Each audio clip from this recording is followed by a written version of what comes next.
nation, under God, under God, indivisible, with liberty and justice for all.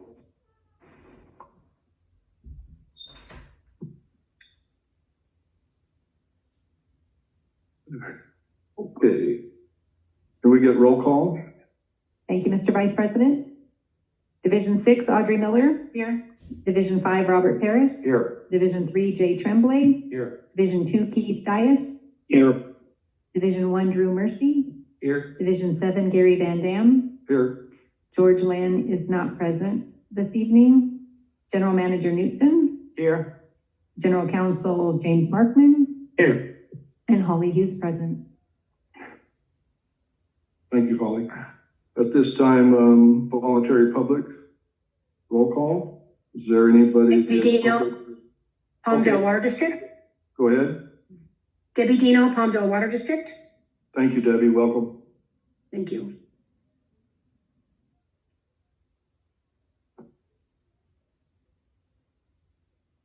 Moving on. Public comments. Any items not on the agenda? Any public comments? Okay, moving on. Let's adopt the agenda. Do I have a motion to adopt the agenda as presented? This is Rob. I move we adopt the agenda. I'll second. Okay, I've got a motion made by Director Paris and a second by Director Miller. Any board discussion? Okay. Any public comment? Okay, Holly, could you please adopt the agenda? Audrey Miller. Yes. Robert Paris. Yes. Jay Tremblay. Yes. Keith Dias. Yes. Drew Mercy. Yes. Gary Van Dam. Yes. Okay, rolling on. Here we go. Consent calendar, action items. Mr. President, I'll move approval of the consent calendar. I'll second that. Okay, I've got a motion made by Director Mercy and a second by Director Tremblay. Madam Secretary, or I'm sorry, any discussion from the board? Any public comments? Okay, Madam Secretary? Audrey Miller. Yes. Robert Paris. Yes. Jay Tremblay. Yes. Keith Dias. Yes. Drew Mercy. Yes. Gary Van Dam. Yes.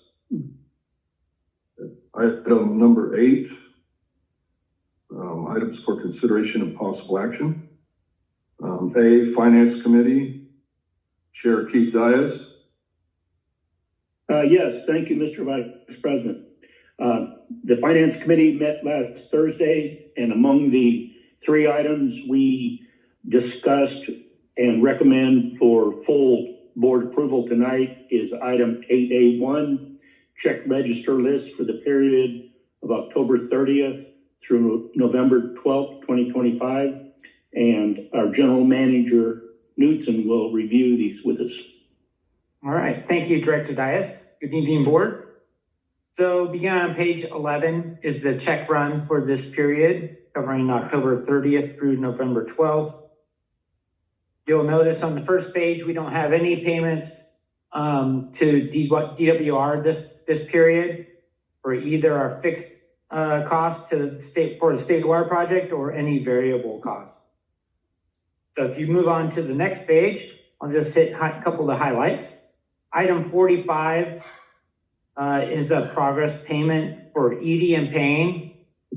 They're our audit firm that's preparing the financial audit for the agency. And a little change in their schedule. They are going to come to the Special Finance Committee, which is around December 12th, I think it is. And then they're going to come to the special board meeting on December 16th, the following week. So we had them coming earlier, but they need a little bit more time. So they're going to come to those 2 meetings and it's going to work out good.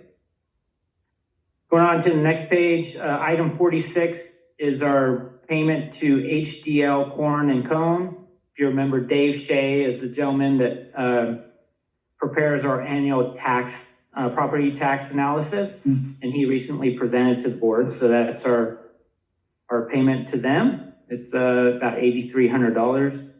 48 Item 48 is a payment to Kennedy Jenks associated with the SNP Phase 2 design progress billing. It's lower of $45,000, all within the board approved agreement. And they're still on track to get that design wrapped up end of the year, early 2026. So. Item 51 is a progress payment to Water Systems Consulting. That's for preparation of our 2025 Urban Water Management Plan. It's just over $9,300. Also board approved contract. That's a planning document that's required by state law and Department of Water Resources. We do it every 5 years. Last one was done in 2020. Item 55 is a payment to Ernst & Young. They're the firm hired by the state water contractors collectively to do the audit of DWR's expenses and accounting. That's it's AVEK's proportionate share, so we pay based on our Table A allocation, and we share that amongst the other state water contractors. Our portion is $11,400 for this period. Is that one time a year, Matt? No, we pay like probably 3-4 payments throughout the year. So this is one of our payments. And their job is to make sure DWR is billing us correctly? Correct. They audit DWR's financials. And do we know if they've ever saved us any money? Oh yeah, I know Pete, do you want to speak to this, or Angel, or Teresa, but they occasionally find things and rebill and make suggestions and for future billing.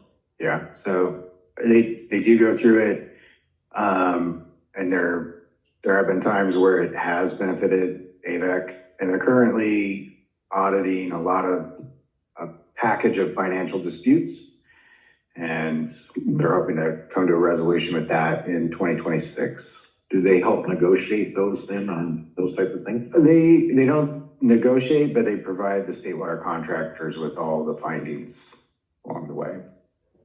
Because I'm just looking at this number, and if that's our share and we're paying 3 or 4 times a year, they're charging over $1 million a year for that service.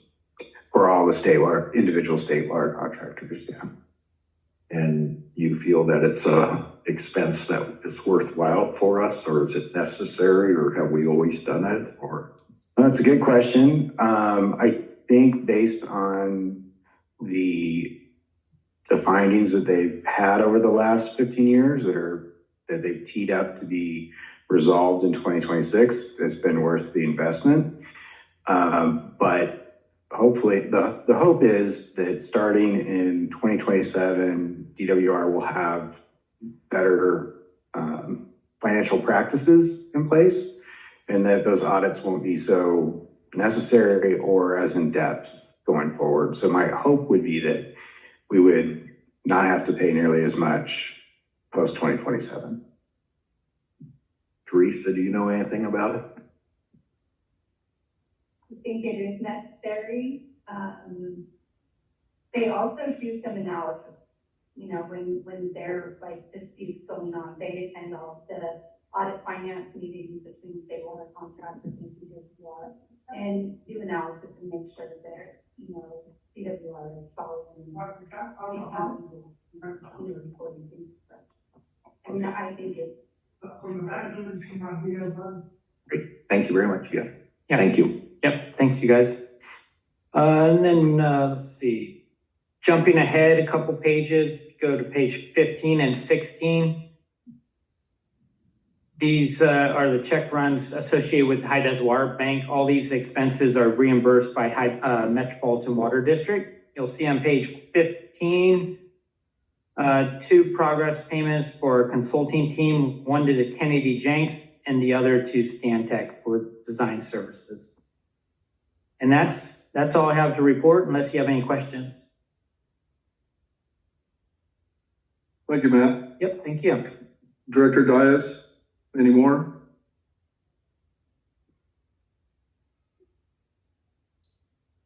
Director Dias?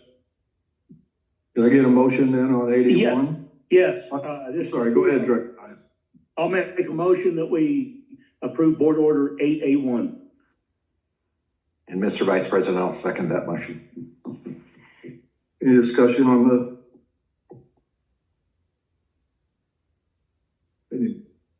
public comment? Okay, Madam Secretary, can I get a roll call vote? Audrey Miller, Yes. Robert Paris. Yes. Jay Tremblay, Yes. Keith Dias, Yes. Drew Mercy, Yes. Gary Van Dam. Yes. Motion carried. Okay, The next- moving on, 8A2. Thank you. The next item we discussed was the treasurer's report for the month ending October 31st, 2025. And that's to be presented tonight by our Finance and Administration Manager, Yates. Okay, thank you, Director Dias. Good evening, directors. This is the treasurer's report for October. And the average yield to maturity for the total portfolio for October was 4.202%, which was down 0.061% from September. The average days to maturity was 197 days, or approximately 7 months. And total cash and investments at October 31st was 160.8 million, which was down 1.5 million from September 30th. And that was due to there being 3 check runs in October instead of 2. So I'd be happy to answer any questions.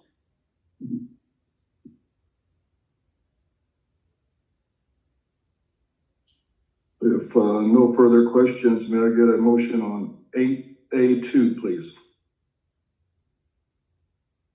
Mr. Vice President, I'll move on 8A2. I'll second. Okay. Got a motion by Director Miller and a second by Director Mercy on 8A2. Any discussion of the board? Any public comments? Holly, can I get a motion, please? Audrey Miller, Yes. Robert Paris. Yes. Jay Tremblay, Yes. Keith Dias, Yes.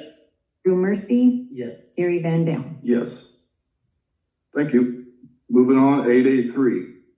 Yes, the final item we discussed and recommend for full board approval is a purchase order for Schindler elevator service to replace hydraulic piping and valves for the Operations Center elevator in the not to exceed amount of $24,645.88.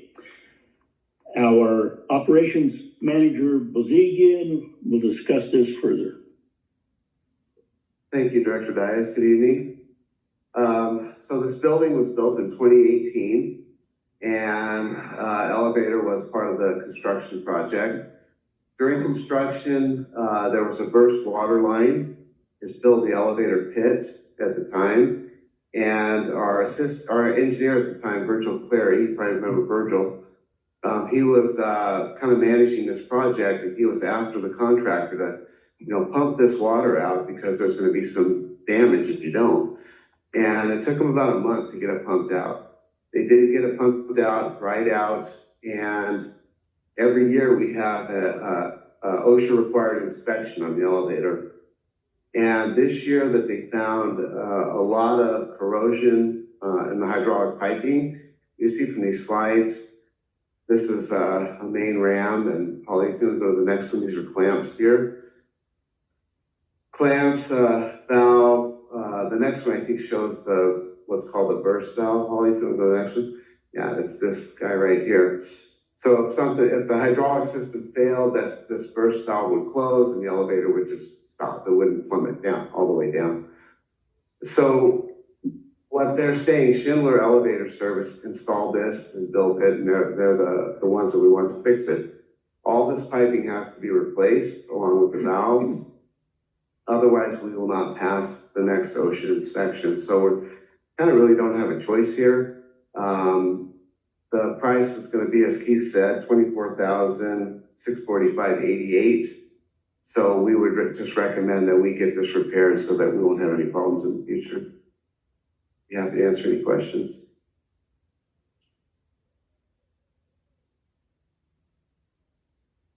Thank you, John. I get a motion on 8A3? Well, I'll make a motion to approve 8A3. Mr. President. Your second?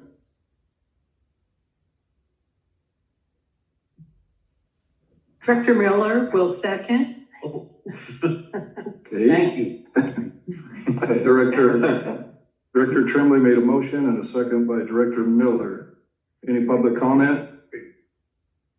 Any board discussion? Ollie, please, roll call vote. Audrey Miller, Yes. Robert Paris. Yes. Jay Tremblay, Yes. Keith Dias, Yes. Drew Mercy, Yes. Gary Van Dam. Yes. Thank you.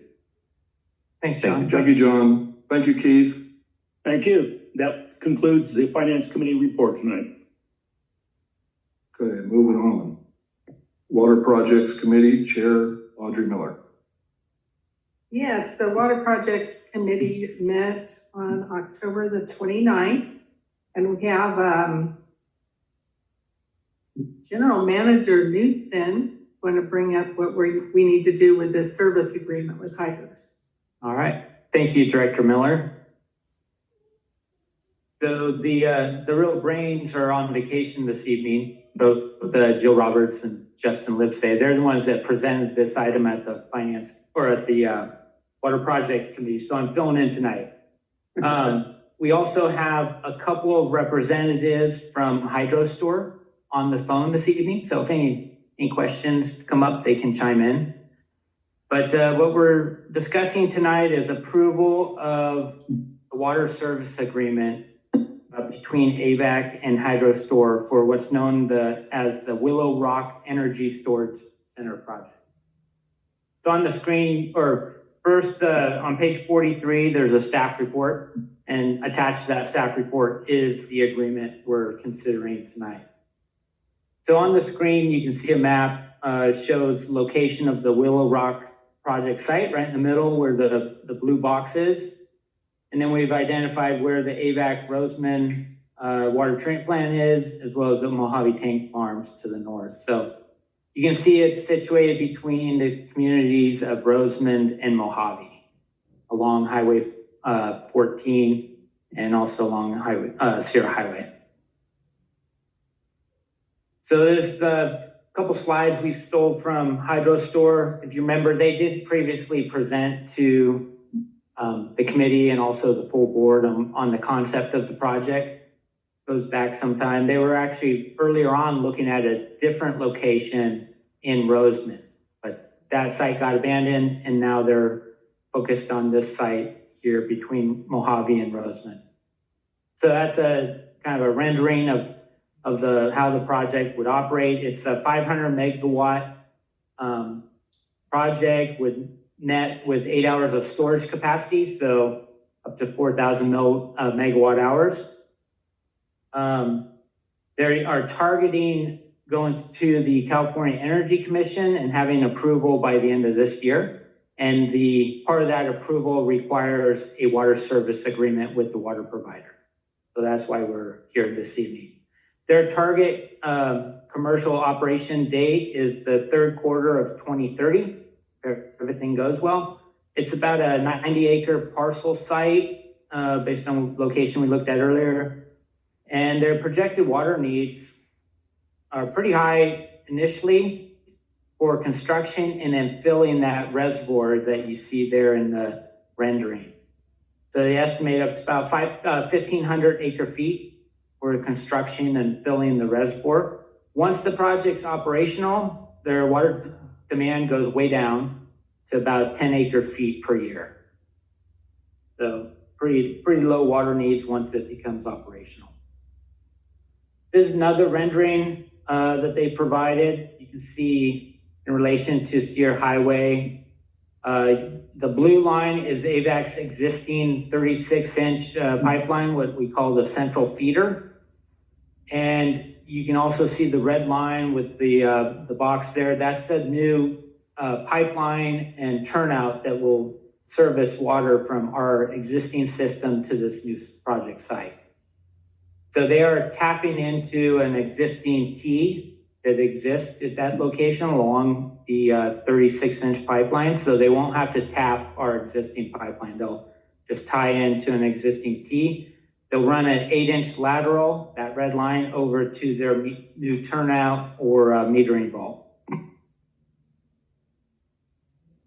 So as part of the water service agreement, we looked at to make sure they were outside both Mojave PUD and Roseman CSD service area. Being that we're not a retail agency, we want to make sure that we're not infringing on any retail service area if we're providing service like this. So they're clearly outside those two retail service areas. We talked about the annual demand earlier. They went through the process, submitted a deposit, and per our rules and regulations for our staff time associated with reviewing the water service agreement. And their connection is, and their plans are about 90% complete, so they're getting close to completing that. We talked about the tying into the existing 10-inch outlet, and a new 8-inch water service line will be constructed to serve water to the facility. They're progressing through CEQA and NEPA with a final decision expected next month. And we talked about construction to commence after final design and all the permits are approved, and hopefully have it operational by 2030 per third quarter. And we reviewed this water service agreement with the Water Projects Committee, and they are supportive of approval. It is our boilerplate water service agreement, and no changes have been made to that. Happy to answer any questions you may have. Let me just say that the committee was agreeable to this. And the presentation that was made really explained the project well. And it looks like a pretty exciting new project to have in the valley. I agree. This is Keith. And in fact, I'll make a motion. We approve the water service agreement with HydroStore. And Mr. Vice President, I'll second that motion. Okay, so I've got a motion made by Director Dias and a second made by Director Harris. Any discussion? Public comments? All by roll call vote? Audrey Miller, Yes. Robert Paris. Yes. Jay Tremblay, Yes. Keith Dias, Yes. Drew Mercy, Yes. Gary Van Dam. Yes. Motion carried. All right, Okay. thank you. Yeah, thank you, Noah and Russell, for calling in this evening. Appreciate it. Yep. Thank you very much. We appreciate the time and consideration for this approval, and we look forward to working with you as we progress the project. Great. Have a good evening. Yep. Thank you for calling in, guys, and thank you, GM Newton. Yep. Moving on. Eastside Water Bank Committee Chair Drew Mercy. Okay, good evening, everybody. We had two items that we brought forward from the Eastside Water Bank Committee, and I will refer to General Manager Newton to tell us about those. All right. Thank you, Director Mercy. So on page 61 is our staff report for the first item, item 8C1. And this is an item to consider authorization to execute a professional service agreement with Water Systems Consulting to prepare a feasibility study looking at the expansion of AVEK's banking operations in the not to exceed amount of $491,658.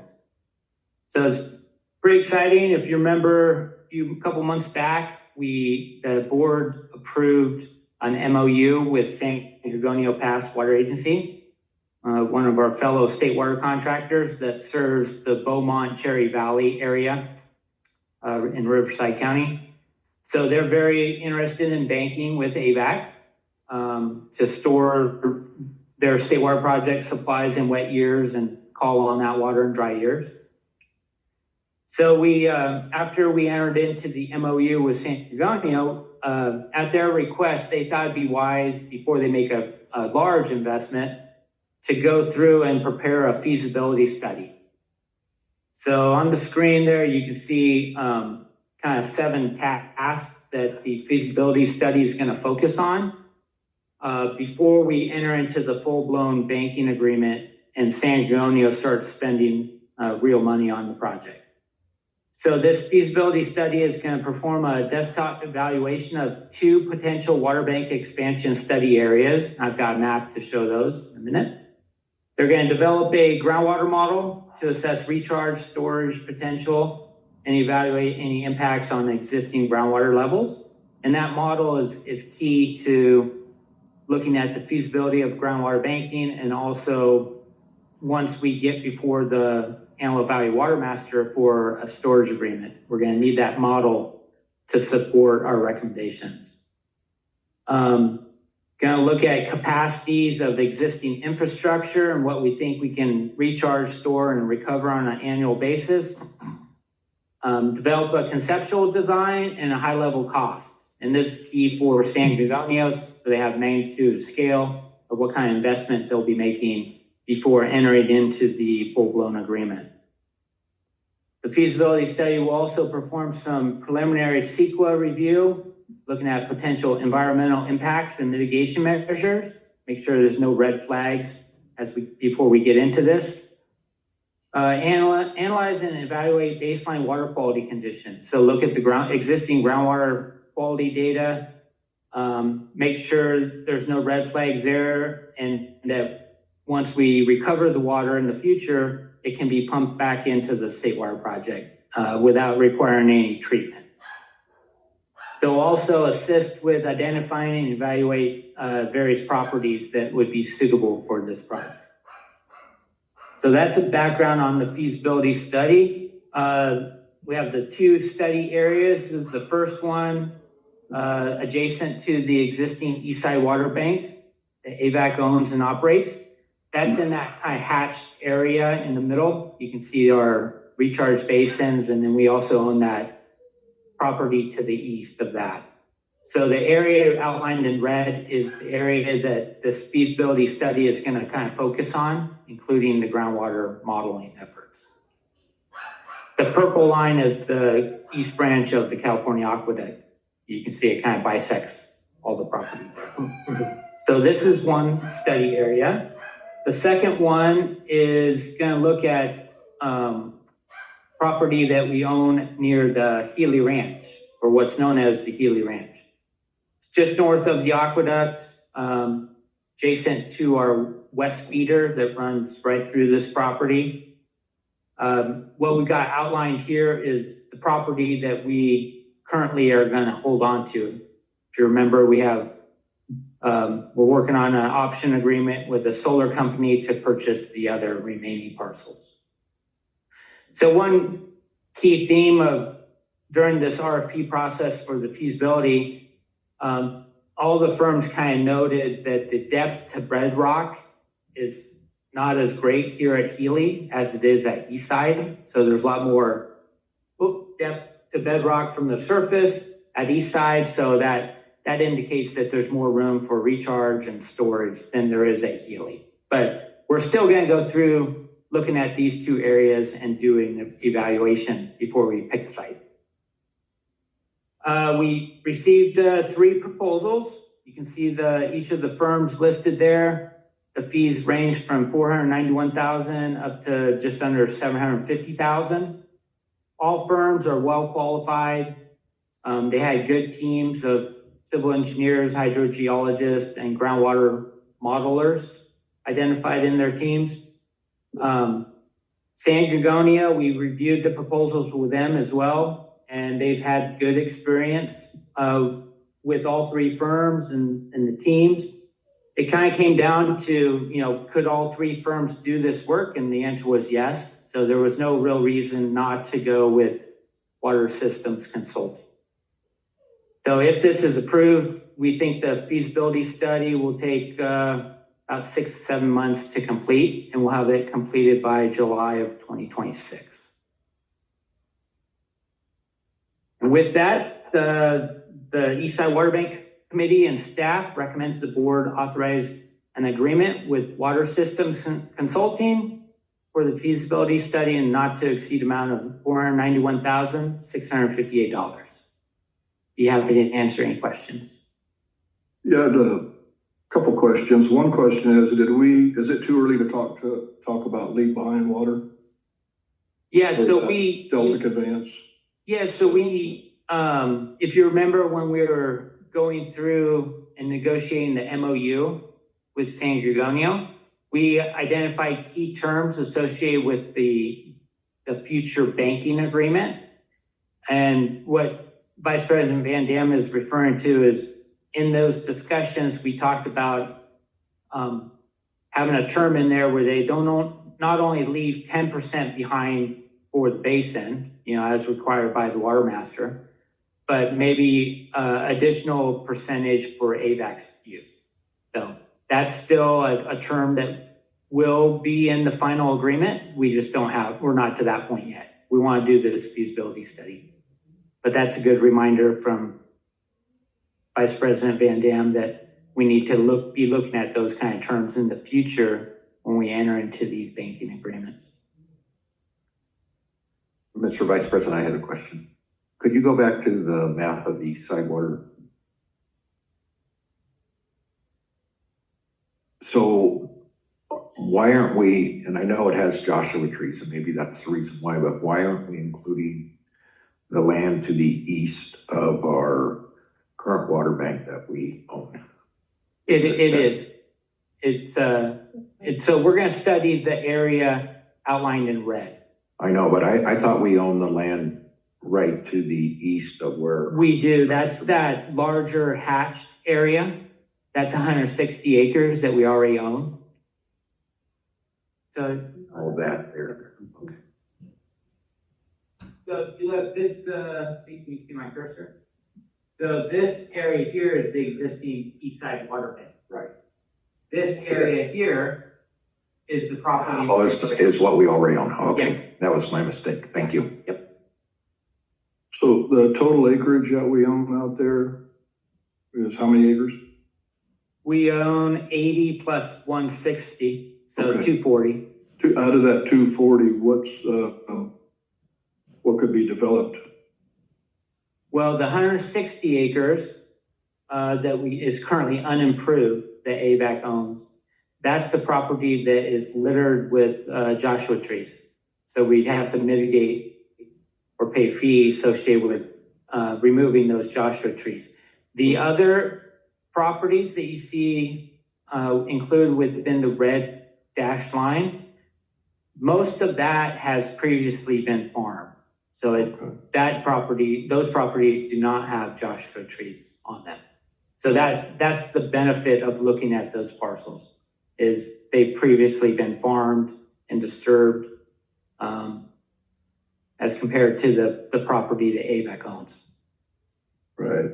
And didn't they, on the Joshua tree restrictions, Director Miller, I believe you're on that committee, didn't they ease up those restrictions and reduce the fees? From my involvement since 2019 on that, there's many family group of trees that may or may not be able to be touched, plus other trees. And the Joshua tree,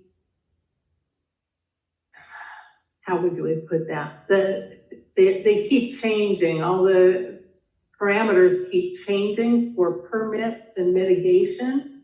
They have recently finalized a lot of that information, and the Joshua Tree Committee will be meeting on that in the near future so that we can just see what that looks like. Plus, I believe in our feasibility study that we're gonna do, there might be some investigation as well on using a portion of that property.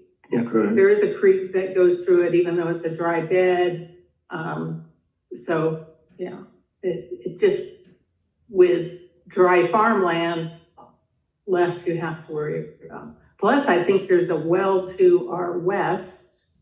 There's an existing ag well that's to the west, correct? Right, on one of those pieces. Which would have to be capped or what? No, it's an existing well that, could be used in the future. Would they make a provision for a state agency? on that? On the Joshua trees? Yes. I don't think so. Okay. Yeah. Yeah, we'd still have to comply with the Fish and Wildlife Service requirements. Yeah, it gets into the, pipe over there for Palmdale is one of the big expenses, I think it's like $800,000 on Joshua trees. Yeah. And I went there immediately. The good thing is this area is in the reduced fee area, so the rules have two different areas. One is a higher fee area and the other is reduced fee for any impacts to Joshua trees. And this property is in the reduced fee. Oh, good. Okay. Any other questions? Okay, so on 8C1, can I get a motion? Mr. Vice President, I'll move approval. I'll move this second. That. I've got a motion by Director Mercy? Yeah. And a second by Trimley, Jay Trimley. Okay, discussion? Public comment? Roll call vote? Audrey Miller, Yes. Robert Paris, Yes. Jay Tremblay, Yes. Eke Dias, Yes. Drew Mercy, Yes. Gary Van Dang. Yes. Motion carried. Okay, moving on to 8C2. You want me to take that one? Yep. All right, great. All right, now that we have a consultant on board, we need to enter into a funding agreement between AVEK and San Antonio Pass Water Agency to fund the feasibility study. So that's what this next item is. So a little bit of background, if you remember back to the MOU that we entered into in 2025, focus of that was to collaborate on the expansion of AVEK's water banking program, similar to the program we have with Metropolitan Water District at the High Des Water Bank.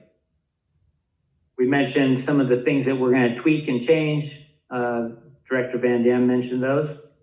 So the purpose of the MOU, just as background, is to establish the partnership between the agencies, prepare the feasibility study that we just went through, identify properties, come up with that cost estimate, prepare preliminary CEQA review, and do a water quality evaluation. One thing that was in the original MOU is talked about funding. So it discussed funding arrangement for the feasibility study, and it was agreed upon that it would be an 80-20 split. So San Antonio Pass Water Agency is funding 80% of the cost of the feasibility study. AVEK agreed to 20% of the feasibility study. Once we get to a full-blown banking agreement, San Antonio will fund 100% of the capital costs associated, design and capital. But we thought for the feasibility study, because we're going to get something out of this, there's going to be one site that is not chosen because we're evaluating two sites.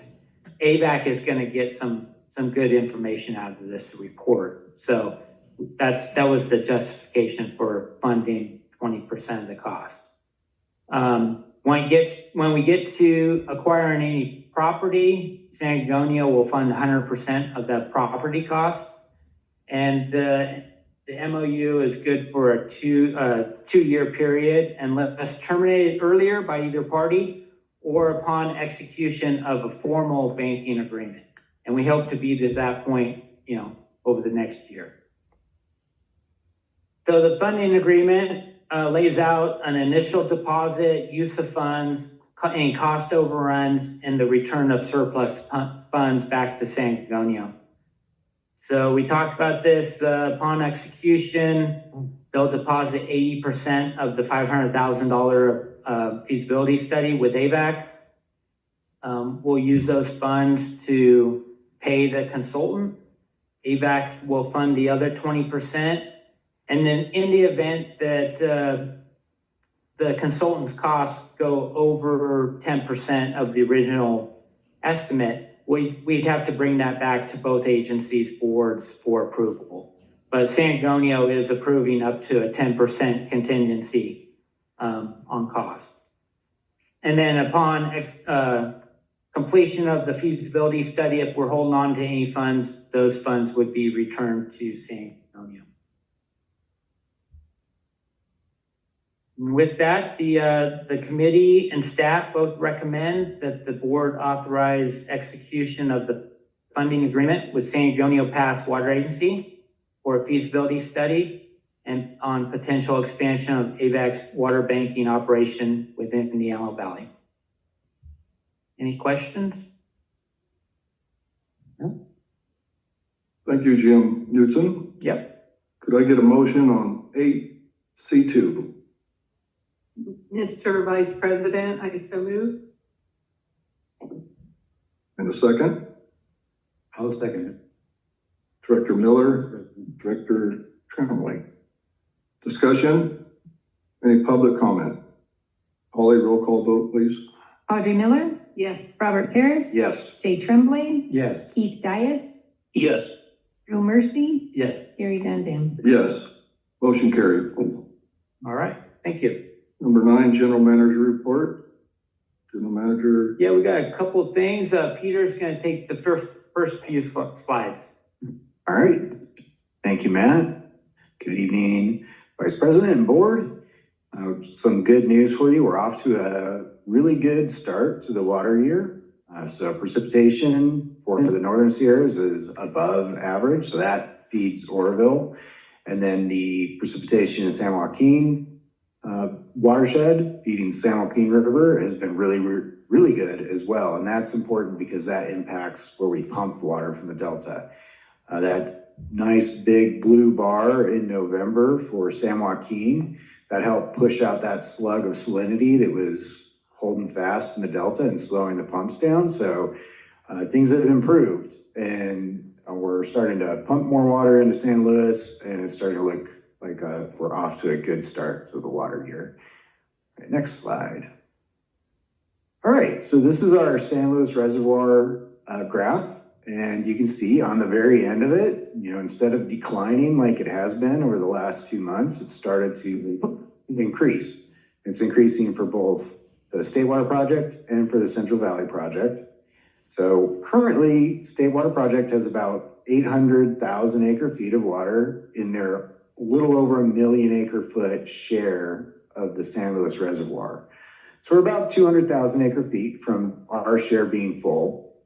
If things were to continue at the pace that they're currently continuing, by the end of December, State Water Project's portion would likely be full. However, State Water Project is working with the CVP to allow us to surcharge into their portion of San Luis. So that would allow us to continue to put some water in there without spilling, and we're very optimistic we'll get that agreement ahead of the new year. So that's looking very good, and we should know a little more on December 1st or Monday when we get our first initial allocation. So staff guesses have ranged anywhere from 5 to 10 or 5 to 15% on a really optimistic side. So we'll see what happens with that. And then just a look ahead at our next slide. So this is our atmospheric rivers. Director Miller, last time you pointed out the black dots on the California map. There's a couple different ways to look at these atmospheric rivers. The last one I showed you was just on the coast. This is more appropriate for where we're looking at the water hitting. So that's the foothills within California. So it's an adjusted map and shows where the water would likely fall. Unfortunately, as we look out over the next 16 days, there's not a whole lot of predicted precipitation from atmospheric rivers.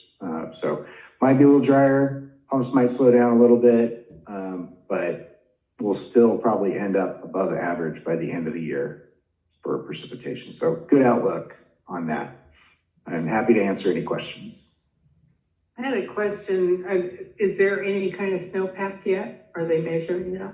They don't measure until after January, but I do know there has been some snow. So there could be melt off, there could be, hope more snow. Hopefully more, yeah. Okay, thank you. All right. All right, thanks, Pete. Thank you, Pete. Oh, are you gonna cover this slide or am I covering? I'm happy to cover it, and then you can step in wherever I mess up. So Okay, that's- I like that. So, AVEK had a $5 million grant through Prop 1 for doing, applying it towards construction of SNP Phase 2. But that funding is set to expire in March of 2026. And since we haven't begun construction on SNP Phase 2, it didn't look likely that we were going to be able to expend those funds. So staff reached out to DWR and worked on amending our grant agreement with them so that we could apply the grant towards something else that was covered by that Prop 1 grant, and that was drought supply. And fortunately, DWR worked with us, and we were able to amend that grant so that we can be reimbursed for the cost of delivering water to AVEK's banks between November 2025 and March of 2026. That's about 10,000 acre feet of water. We know that we can deliver that amount easily during that time frame, and we'll essentially get reimbursed for all the variable costs associated with delivering that water to our bank. So a little bit of a pivot, but a win for AVEK in being able to utilize that grant. Matt, is there anything else you want to add? No, I think you summed it up well. Just kudos to Peter and Justin, whole staff for quickly getting the information needed to DWR to do this grant amendment agreement so that we could take advantage of the $5 million for the agency. All right, and I just got one slide here. Upcoming events. We have Thanksgiving holiday, Thursday and Friday of this week. We've got the Aqua Fall Conference coming up next week. We have Directors Paris, Miller, and Tremblay attending that, as well as myself. So that'll be Monday through Thursday of next week. We have our regular board meeting on the 9th. We have a special Water Master Advisory Committee on the 10th at 9 a.m. It's typically 10 a.m., but this one's at 9 a.m. So take note of that. We have the association meeting on the 11th at 6 p.m. here at AVEK and on Zoom.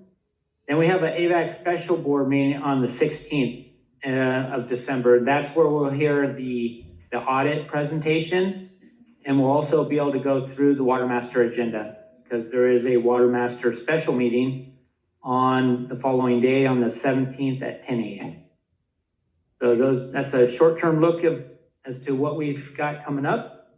And with that, be happy to answer any questions you may have. Thank you.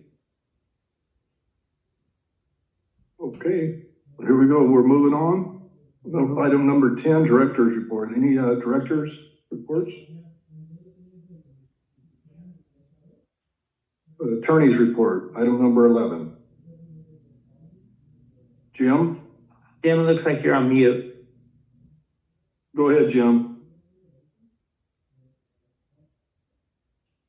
There we go. I wanted to make one report to the board, two reports. One, the city, that the general manager has our memorandum, all except for some financial data we were waiting for from LA County, having to do with the election on an advisory measure that was the board had told us to prepare. So be happy that if you all review that and see if there's anything more you'd like us to find for you.